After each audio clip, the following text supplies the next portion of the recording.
Hello, I'm your host, Leah Tindale, and welcome back to another episode of Note to Self. And today, my guest is going to teach me a lot because, let me tell you, I am not a sporty gal. Well, I am a sporty gal, but I'm not a sports gal. And so this gentleman is somebody who knows a lot when it comes to sport, is Andrew Butler, Deputy Sports Editor of The Observer. Hello, Andrew. Hi, Leah. Am I your first English guest? No, I have had one English guest before, so sorry.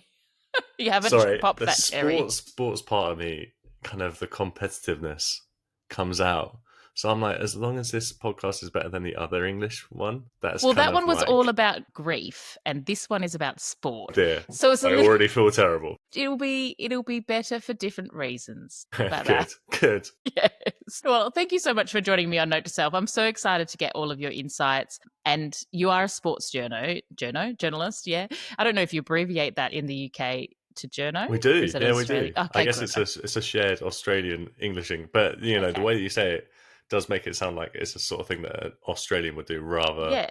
than an English person. But yeah, journo is fairly like common here. Common. Okay, great. I didn't know if it was a colloquialism, so I just thought I'd clarify that. But I'm excited to chat today because, yeah, I really have no idea. And I've found myself in many tricky situations where I have no knowledge to share. And a fun fact for you, the radio station that I work for is Triple M, and that is a sports radio station. That's what we're known for. The cricket, the Aussie rules, the rugby, the whole kit and caboodle, not the soccer, unfortunately. We dabble, but yet I know nothing, Andrew. So hopefully you can teach me some things today. But I wanted to start with your world as a journalist, as a sports journalist, and to take me through, I suppose, first of all, how did you get into sports journalism? And then do you have a sport that is your sort of like favorite, your calling card, the one that you know, it's written on your sleeve? I don't know if that's an expression, but I'm saying it now. So my way into the industry was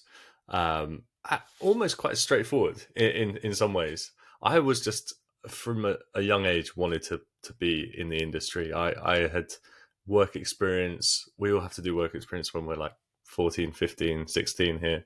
I had work experience lined up at the local newspaper, did that to university, knew that I kind of loosely wanted to do this eventually, but wanted to go to university and do something kind of interesting but also fun. So I went and studied one of the longest winded degrees I think imaginable, which is sports and coaching studies with English language and linguistics. So there was like sport and English combined courses basically, Wow. or like the modules that, like, it wasn't like the language of sport or anything like that. It was just different modules. One was Yeah, about okay. English, one was about sport. And then after that I realized, I came out of university, I was like, oh, what do I actually want to do? And I was like, I've always wanted to do this. So I went and studied newspaper journalism as my master's course, got that. And then coming out of there, I actually switched from the newspaper journalism, having got that degree.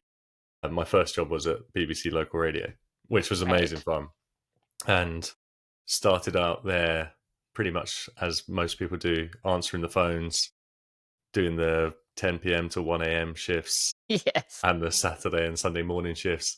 And then from there, was lucky enough and fortunate to be able to be asked to go and work in different sports. But you covered local radio, you covered like the niche sports first. So I was doing Yeah, like awesome. ice hockey and then doing other bits and pieces and covering bits of cricket eventually, then football. And so to answer your second point of that question, football's the main one. I mean, I'm talking to you in a room which looks like a museum to football. I know That's the great. listeners won't be able to appreciate this, but behind me is a signed shirt of the football team that I support, Leyton Orient. In front of me, I've got a signed shirt from Thierry Henry, who is one of my favourite players of all time. And then around, there's like, I don't want to say it, but there are medals. Yes, There so are good. medals from different sporting events that I've participated in. What's your biggest sporting medal achievement that you've got sitting up there? I ran the Berlin Marathon I ran it twice, in 2010 and 2016. And in Awesome. 2016, I got a time that I was happy with. And it still remains like the proudest achievement. It's definitely the proudest sporting achievement, because it Yeah, also meant that awesome. I basically retired at the at the age of, I think it was 27. Oh, that's so Uh, good. You're like, I'm done I now. was like, I didn't really like doing it in the first place. I Yeah. got a time and I was like, right, I'm done. I'm finished. I don't need to ever That's do so this ever good. again. Yeah, awesome. You got to talk to me about why sport, though. Like, obviously, you mentioned growing up, it was just the thing that you wanted to get into. But what is it about it? Because, I mean, don't get me wrong, I love going to games, love anything live.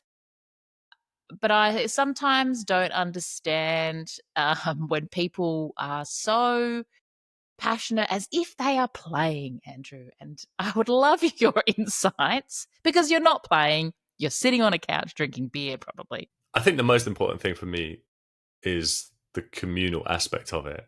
I absolutely love the fact that pretty much anywhere in the world you can go. I'd be able to go to Australia and have a conversation with Yes. some people over there about something, whereas everything else is a bit more loose and Yeah. transient. And I like if you try to have a conversation with someone about politics, it'll be, well, we do things slightly different over there, but or anything else. Everything is slightly different, but the communal aspect of it, sport, bringing everyone together, I've come to appreciate more and more as I've got older. Yeah. Actually, I go and watch my favourite team just down the road here in East London, and it's amazing to see that there is such a broad spectrum of ages, Yes. political viewpoints, I suppose, as well. And the thing that brings them together is just 22 people kicking the ball around. But it Yes. means like everyone there knows that it means like way more than Yes. just what's happening on the pitch as well. It's kind of where you derive identity from, the stuff that's given you the most joy, the stuff that's also given you the most heartbreak in your life. Yeah. It's just really, I find quite a lot of solace of being around like something which is more than just yourself, Yeah. and Okay. you're joining this kind of communal thing that people are, for whatever reason, and for whatever reason they go to it, because people will go to football for different reasons. Some will go Yes. because that's what they like, how they spend their time with their mates. Some will do it for historic reasons because that's what Mm. they've always done. Some people just genuinely like the football, and sometimes I have to say less so now, but growing up, it was actually a struggle watching my team Leighton Orient play football occasionally Yeah. Right. Because they weren't because very good. they weren't very good. How are they going But now? Are they doing we're well? so much better these days. Like comparing it from the late '90s to now, like it's amazing the difference. And yeah, we've just come back off the back of probably our best season in the last decade. Wow. And so yeah, we're doing good. Are you one of the people who was like, well, it's because I have been a fan during that time. And so my support and my fandom has helped them get better? I You're not one of those. that no, it's such a good question, because I think the difference between supporting a smaller team, we get, for context, we get about 7,000, 8,000 to our games. Sure. And the difference between supporting a small team and like a big team is that, and I know it's like almost sounds pathetic, but I think that sometimes like I do make the difference. Like the individual can make a difference, because Yeah. I know that if you shout something in a small stadium, the players or the referee will literally be able to hear you. Whereas in a That's big stadium, true. they won't be able to. But I've been lucky enough, I guess, in my job and other things to get to know some of the players and get to know like how you know how the team operates, and spoken to former players as well before. And it's hilarious the amount of times they go, oh no, like you just don't hear it. Like I can be like, oh, you know, it's like I really feel like I can make an impact. They'll all say you won't. It's all right. Well, I think we should go with your beliefs though around this because that feels nicer. That yes, the fans really make a difference, which is great. I mean, that's really good. I feel like for context because I don't. I've discovered on this journey of note to self that I don't have a lot of hobbies, as been made clear to many of the people who've been following along the episodes. And sport is one of them that I'm like, oh, I should get into more. I've been a netballer over the time, but not enough to follow it. Like nobody really goes to games of netball here. I don't know if they do in the UK. Is that a thing or is it just more of a social? Yeah. Yeah, it's actually growing and growing. So we've Yeah, got this okay. thing, the Netball Super League, and they've just had their grand final, which was at the O2 Arena in London, which is Awesome. a fairly big arena.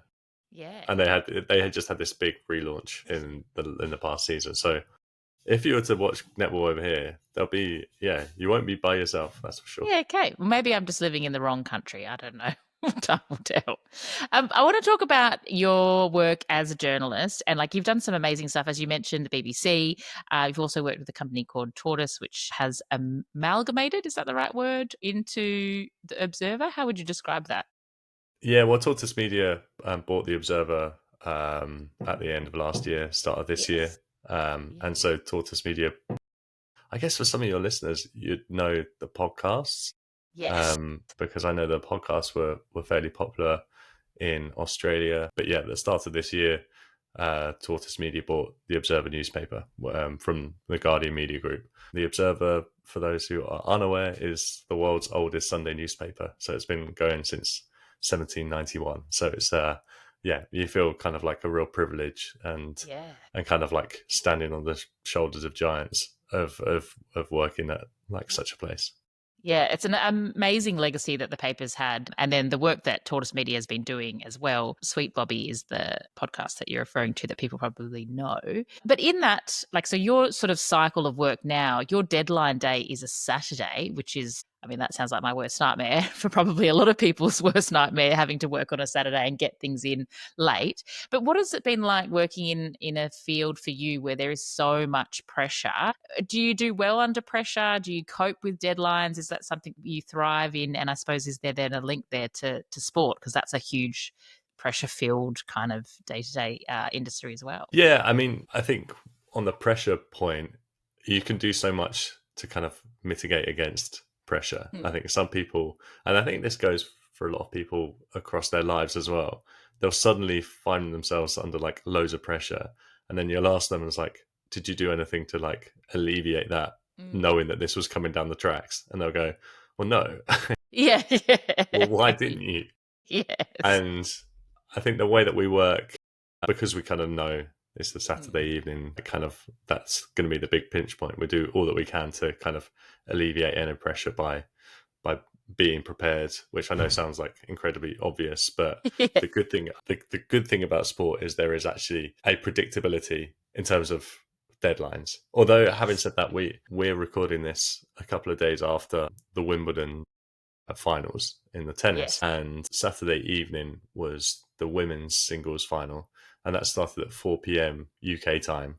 And basically, our deadlines are basically a couple of hours after that. And we were like, well, if this goes to like 3 sets, then we'll be under pressure. But then that's Yeah. pressure that you kind of just, that you have to just like Yes. put your hands up and go, well, we knew that this might have happened. Yeah. Mitigating against that, we kind of had some stuff prepared that we could have put on those pages, etc., etc. But fortunately, the game was done in almost record time. It was Amazing. 6-love, finished in 57 minutes. Great. Whilst we were kind of like felt incredibly sorry for Amanda Anisimova, who Mm. was the losing finalist. It was like, okay, we'll be all right for our We've done. deadlines now. Yeah, you can also go to bed at a reasonable hour, which is always nice. What about then your work in? You've done some stuff in social media as well as one of your roles. Has that been different for you then, switching between print and then like social media stuff? Because I imagine that would come with its own pressures and its own like deliverables to try and build community and get engagement on all of those things. Is there one that was not easier? I suppose that's the probably wrong word, but less stressful. No, I think they're quite different in that respect. I think the cool thing about when we were doing social media, I headed up their social media for Tortoise Media for 4 years, is that it was like it felt like a really collaborative effort, but also you you're effectively supplementing someone else's work. And we had Yeah. some of the most talented journalists, some of the most talented investigative journalists in the country. And it was like it's just really, really cool to be able to kind of like be drawn in, not from the start, not even from the middle, but towards kind of the end, to be like Yes. into their world and be like, right, okay, this is what I've been working on for weeks or months. How are you going to best kind of like get this out into the world and supplement the work that I've been working really, really hard on? And I guess doing that final bit, it's almost like putting one of, but not the final piece of the jigsaw in. Yes. It's that kind of thing of feeling like you've been a part of something, and then when it goes well, it's really really cool because you're like, oh Mm. yeah, nice. Like people have seen this, obviously off the strength of the reporting, the strength of the story, but also feeling like you've contributed in that way, almost like you're honoring their work, Yeah, that's a is a cool. really nice thing. Yeah. Are you naturally a social media type person? Like, do you enjoy the online world? Yeah, I do. And I know it's kind of like really, really popular to kind of be like, Yeah. oh, I spend too much time on Instagram or da da da da da. Like, I do, yeah, but it doesn't make me feel terrible. Yeah, okay, great. Like, Is that like because your occasion, algorithm is just sport? I mean, probably it's like sport and like comedy sketches, and Yeah, that's about okay. it. And like, Smart. and music, like just cool music stuff. And I'm Yeah, like, oh, this is okay. just really like, this is really cool. And then you go on stories and you're like, oh, okay. That's I'm now at an age now where lots of people putting stuff on the Instagram stories. I'm like, yeah, that looks all right. Yeah, I'm just like, yeah, nice. Okay. Good, good dinner. that's great. Where's your enthusiasm? What would it take for you to be enthusiastically responding to someone's Instagram story? I would have to be something where I would be like, oh, I wish I was there. Or Yeah, like, okay. that's not something I can't replicate. Like Yes. if I wanted to. So if I took a So story of down at my local beach with dolphins jumping out, and you saw that, you'd be like, "Man, that's a good I'd be story." like, I'd be like, that place can't exist. This must be AI. Yeah, I struggle to it's believe true. that I struggle to believe that anyone lives near a beach for one, Yeah, and it's not real. that there's dolphins there. No Yes. chance. Well, No, welcome to Australia. I would say yeah. Holiday stuff Yeah. is like that is Yeah, one of the okay. ones where I'm like, okay, holiday things and gigs as well. We've just had Yes. Glastonbury here, and I've never been, Yes. but lots and lots of my mates do go. Yeah, And amazing. I guess it takes about honestly about 5 days for people to stop posting about it. Oh, it's And so I'm annoying. like, I can tell by the way that I react to them, being like, oh, I am actually quite jealous of that. Yeah, okay. It's good to know that you've got a little bit more range of emotions though to you as well. That you're not immune. Because I was a bit worried for a second that you're just You're some immune. You thought I was immune to emotion. immune to It's great. emotions, immune social media, just like I don't know, robotic Oh, just like the way. filter of just being like, Yeah, oh no, just no like this is just bothers. disposable stuff. It's like, no, no, Yeah. no. I do care care Well, I'm so about what pleased. my friends are up to. Yes. Well, because one of my questions for you as well, having given your history in social media, I was curious to get your perspective because there's a lot of talk that people discuss, especially around Gen Z, coming to sort of like a tipping point with social media and being chronically online, and whether or not you feel like that tipping point is coming to where people are starting to reject social media and being online. And if you're seeing that, I mean, the Observer still is print, a hard copy. So it'd be interesting, I would think, as well, to see if that starts to get a resurgence because people want the actual thing again. But in all of your world of experience, do you feel like that's a thing that is happening, or is that just articles, BuzzFeed articles telling us nonsense? Always so reticent to, Yeah. as a Okay. 36-year-old man, Yeah. to try and explain what Gen Z are into. It's Sure. so funny. We have a little bit of this. We have a bit of this in sport where like sports executives or like people at the top of football who are all like 65-year-old men will Yes. like explain that the decisions they've made and the changes they made is because this is what the young people are doing and this is what young people want. And you're like, I don't know if you're the right people to explain this or to be making these decisions. And like, are you sure that this is what young people do? And like obviously these are people in charge of like £1 billion industries, so Mm. they probably have done a few focus groups. But I don't know. I think that there's always going to be an appetite, and when it comes to being like young and not into the news or trying to switch off, I think that's just always been the case. No one that I know would have listened to like The Rest Is Politics when we Yeah. were 21. Yeah. True. Do. And now that we're in our mid-30s, everyone does, apart from Obsessed. myself, Yeah, apart yeah. from me. I know, and maybe also me. Ooh. So- And so I think just the consumption is just a really natural thing of like yeah. the way that you change what you consume and what you like even. And I think there should be kind of an appreciation and understanding that people will change out their habits, and and then stuff will come along which might change Mm. things, but then as much as they change, they also dies away as well. So like Yes. even going back to social media, if you told me 10 years ago that Facebook, I just wouldn't use Facebook at Mm. all, I'd be like, Yeah. no, that's insane, because I'm on Yeah. there like 2 hours or 3 hours a I love day. it. And it's like, this is the best possible thing imaginable. Yeah. And now I just barely go on it at all. I think that's probably the case with consumption and news consumption. No one could have foreseen properly stuff like the podcast boom, for example. No, And so, exactly. whilst people may not be buying as many newspapers or going on online news articles all that much, like it's really encouraging the signs of what the young people or people just in general, to be honest, like listen to, and like that move into audio has also been like really Mm. really great to see. Yeah, absolutely. Do you find it really funny to say young people? Like, I always, whenever I use that, it's like, yeah, and the young people today. And I'm like, hang on, no, I'm still one of the young people. I mean, I just I've just had to accept it, right? It's funny, in my job, you occasionally will like again meet footballers and Mm. chat to them or interview them or speak to them after the game and stuff. And you'll be like, I wasn't really getting much out of them, or that they didn't really have much to say. And Mm. then you realize that you are talking to like a 20-year-old Yeah. who whose entire existence and knowledge of the world has been framed around being a footballer from the age Yes. of 14, 15. It's Yeah. like, of course, they're not going to be like the most eloquent or the most open or the most kind of like interesting people to talk to. It's because they They haven't don't really like know. experienced much. Yeah. So I always have to check myself to make sure that it's like, oh, that that wasn't a good interview. Da da da. Da. It's like, no, it's just they might not have had much to say for Yes. various reasons.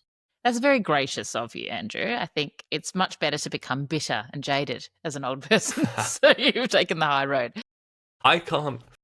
You know how you're like, oh, I wonder what I'm going to be like. I don't know if you ever think this. How Yeah, I wonder yeah, what I'm going to be like as like when I'm older. I'm yeah. so fascinated to know what I'm going to be like. Whether or not something will happen that will make me like bitter and jaded. Yes. I think no one ever thinks, no, that's what I would like to be. Yes. But for whatever reason, it's probably like a coin toss, right? It's probably Yeah. 50-50. And it Knowing creeps the in. I yeah, definitely have yeah, become a bit cynical, and I have to catch myself because I just think I don't want to be that person. And no one likes being around the person who complains all the time. no, But if no. I'm not careful, I'll be the old Betty that's on the veranda judging everyone as they walk past and like, just maybe not the whole shotgun in hand analogy, but maybe close to that, whatever the Australian picture of that is. But trying to avoid that. So that's a great note to sell. Andrew, thank you. Sorry, this is just the way my brain works, and this is so inside industry, and I would not be surprised if you take this out. But when you said shotgun in Yeah. hand, I just thought of a shotgun microphone. Like the type of. And I was like, well, fair play, you're dedicated to That's audio. He'll be like, that's brilliant. for listeners who don't know, a shotgun Yeah, microphone is just a type of microphone. You'll see people like holding it. It's like the long one that's that does so kind of look like good. a shotgun. That's the So most wow, you'll be nichest response to something I've ever said and makes complete sense for you. So I'm so glad you're on brand. Now, speaking on brand, we're almost running out of time and I've got so many other questions. So I might even quick fire at them at you. I'm not sure. okay. All But right. this one I haven't prepped you for, but I would like to know out of curiosity, who's your most favorite person you've ever interviewed? That is a good question. I was a stand-in presenter for a few of a podcast which featured the footballer Ian Wright, or the ex-footballer Ian Wright, who was just like a legend and a beloved figure in England. And he played for amongst other clubs like Arsenal and Crystal Palace. Great. But and he played for England as well. But he's just like a figurehead for so many people, and he's actually going back to like talking about getting a bit older but not becoming jaded. He's like the king of that. His energy is just boundless, and it was amazing to spend time with him. Yeah. Did he give you, or did you glean any insights of what made him so energetic and positive like that? I couldn't put my finger on it. I spent not an insignificant amount of time with him over a couple of years, and yeah, I don't know. I think his route into football wasn't like a straightforward one. And so Sure. he came to the game like a bit later on in life. And I think he draws on that experience a lot of just being like, it's a privilege to be here. Yeah, Because, okay. this was not the route my life was going to go in. And so I think he probably takes like appreciates that massively and has taken that throughout his whole life. Yeah, that's awesome. A gratefulness lens. Yeah.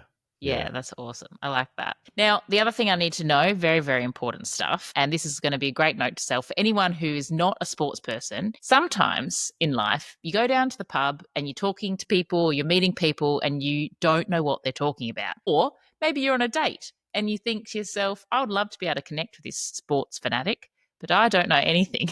I'm hoping and I'm wondering if you have like one key takeaway that we could just like drop this like gold nugget of information at next social thing that we're at, and people be like, wow, that person is so sport literate. It's so funny because you would never, not you, but just like anyone would never be able to like get away with it without being like, that you've learnt that, or you've read that one bit of trivia, or you've been told that.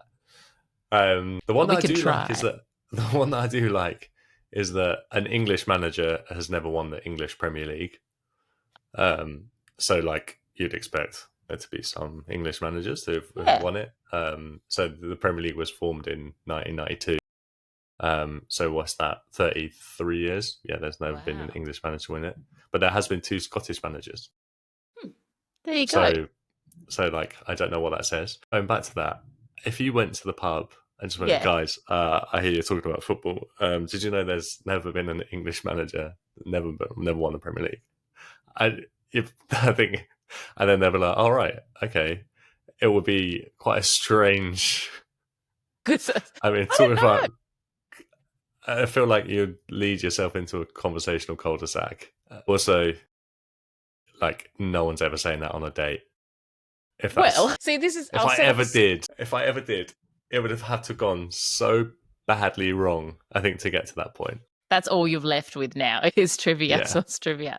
See, in my scenario, this is how I set it up, right? So I imagine if I was on this imaginary date, this person is chatting to me about, football, because for some reason that's what we're talking about. Maybe not here in Australia, but maybe in the UK. And then what you do, I drop it in by saying, do you think that's because no English, what are they called, managers, have won a premiership?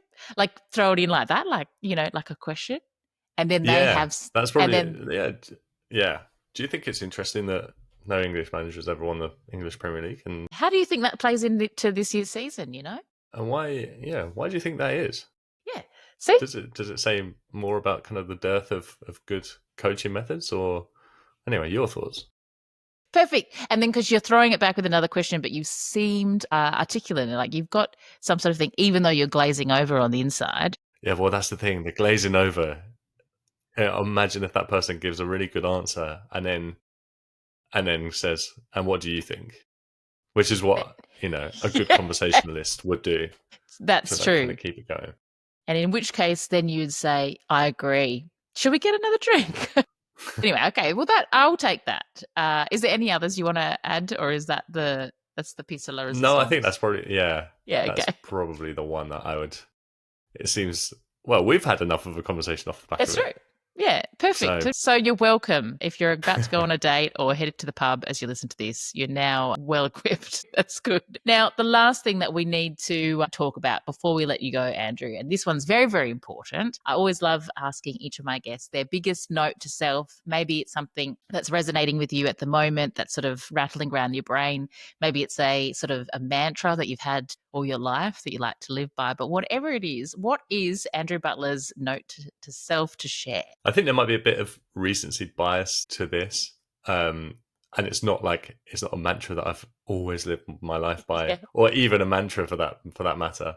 But I always say to myself, buy the tickets.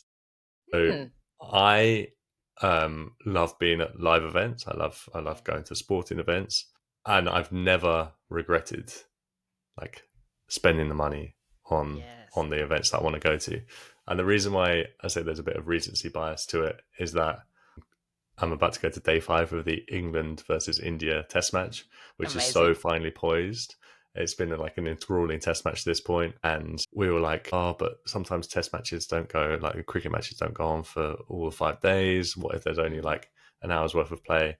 And now we're like, this is going to be great. This is going to be like, we're all really looking forward to it. Similarly, I'm going to see Oasis in August. And oh my goodness. That had its whole other things with issues with tickets and demand for them and the price and stuff. But I was like, I probably won't regret this. And I'm seeing them next month. So I think in an age where like FOMO is very prevalent and present, I love just looking at a thing and going like, nah, buy the tickets. Not that serious. It's not going to change anyone's life. You never know. I've never regretted doing that. That's amazing. I love that. Buy the tickets. What a great note to self. Very different from everyone else's, which I appreciate. Light and shade. But I think that's so true. And I mean, I've done some crazy things in my life because I've just done exactly that. Bought plane tickets as well in the mix, and saw Fred again randomly, which was super great. That was because he does that teasy thing and you don't know when he's going to be there. And then all of a sudden you got to go. But absolutely brilliant. You know what? It goes back to probably like one of the first questions. So this is a lovely arc to end on, which is like, what do I like, and why do I kind of like saying like playing sports or being involved in sports? I was listening to a different podcast a while back, and they were saying that it's like when you were a kid, you didn't realize that game of football or that time that your friend knocked on your door to go and like go to the park, you didn't realize that was the last time you were going to do that as a child. And I think that's still probably the case as an adult as well. Like one day it'll be the last time, and you're not. No one's ever setting it up as being like, oh, this will be the last time we do this. And wow. And so I have that kind of feeling a little bit with live stuff. I've just been like, oh yeah, there will be one day where I would have gone to my last football match, and that'll be the last that, and I would not have realized. You've just brought the mic drop there at the last minute, and that's really it's almost sad like now. Well, I know. I was going to say it's quite a melancholic note, but I don't see it that way. No, I see it in like a seize the day type thing. Yeah, great. No, I think that's very beautiful and very well put, very, very eloquent, and some great reminders to add in to everything else that we're doing on this journey of note to self, to buy the tickets because, you never know when you'll be able to do it again. So, Andrew Butler, an absolute treat to chat to you on the show. Thank you for all your knowledge, your time, and your insights. I really appreciate it. Thank you so much.